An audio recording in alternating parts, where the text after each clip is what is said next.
আচলতে কোনো মানুহে মাকৰ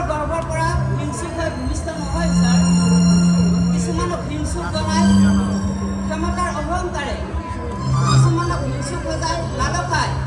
আৰু কিছুমানক হিংসুক সজাই এই বেৰম দুনিয়াখনে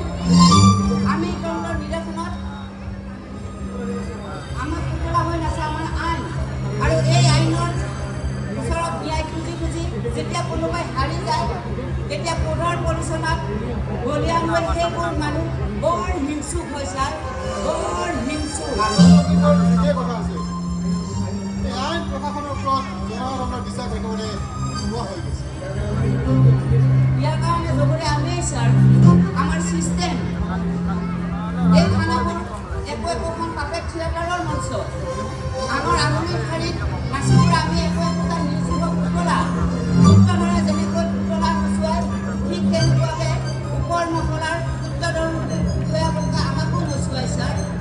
এতিয়াৰ পৰা আমাৰ পুতলা নোহোৱা হৈ এই পৰিৱৰ্তন আনিব এটা নতুন যুগৰ সূচনা কৰিব আৰু অবিশ্বাস জনতাক উভতাই দিব কিন্তু এয়া সম্ভৱ হ'ব ছাৰ সম্ভৱটো নহয় হয় দিয়া এতিয়াৰ পৰা আমি আৰু পাপেট থিয়েটাৰৰ পুতলা নহয় পুত্ৰধৰ হওক পুত্ৰধৰ এই সমাজত ৰাজকতাৰ সৃষ্টি কৰা এই বেইমানবোৰক আইনৰ বাছ ধৰি লগাই নচুৱাই আমি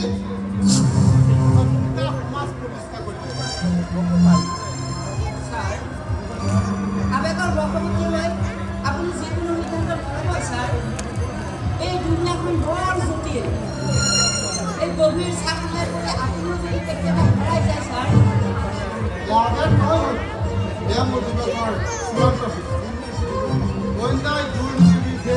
যদি বলে করে সংগ্রাম করি কিন্তু অন্যায়ের ওপর আত্মসমর্পণ এর মূল দ্বারা কোনো কারণ সম্ভব না হলো ইয়েস মৃত্যুর কোনো ভয় আরে মৃত্যুটো আহে হবে মাথো মৃত্যু এনেকুৱা হ'ব লাগে যাতে মৃত্যুৱে চেলুট দি কয়